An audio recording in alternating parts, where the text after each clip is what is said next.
Listen to me. Don't let anyone claim what Trump said was out of context, because it wasn't. He sat there on his phone, greasy fingerprints and all, and typed that he was authorizing Pete Hegseth, now carrying the freshly dug up title Secretary of War, to use full force if necessary in Portland. And he said Kristi Noem, as Secretary of Homeland Security, asked for it. This isn't a parody.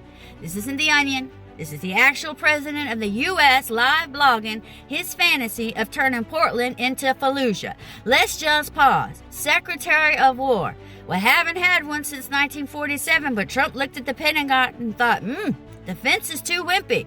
Let's slap war on it. That'll look great on a hat. He literally signed an executive order reviving the War Department name like it was some discontinued soda flavor. Like, next up, Crystal Pepsi and the Confederacy. And then full force, excuse me? That's not sending in crossing guards with flashlights. Full force means exactly what it sounds like.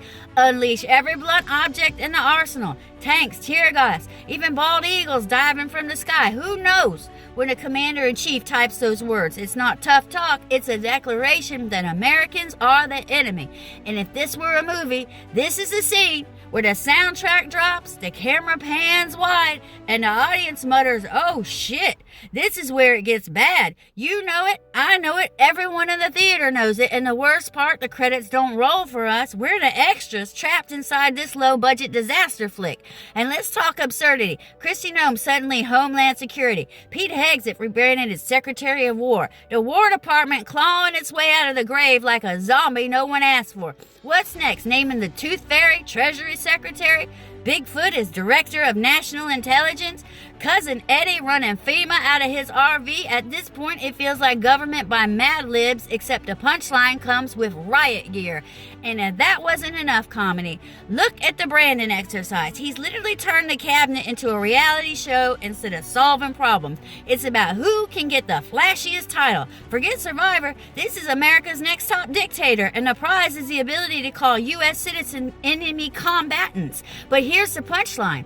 It's not funny when it's real, because when a president says full force on U.S. soil, people bleed. The Posse Comitatus acts as the military doesn't police Americans. The Insurrection Act has strict limits, and Trump's post doesn't meet them. This isn't law. This isn't constitutional. This is cosplay authoritarianism with live ammo tucked underneath. So yeah, laugh at the absurdity, but don't you shrug, because Portland means today means Atlanta, Denver tomorrow, and your town after that. Once you put a president has war in writing against his citizens, democracy's not limping. It's flat on its back begging for oxygen. Stay alert. Pay attention. This is crazy.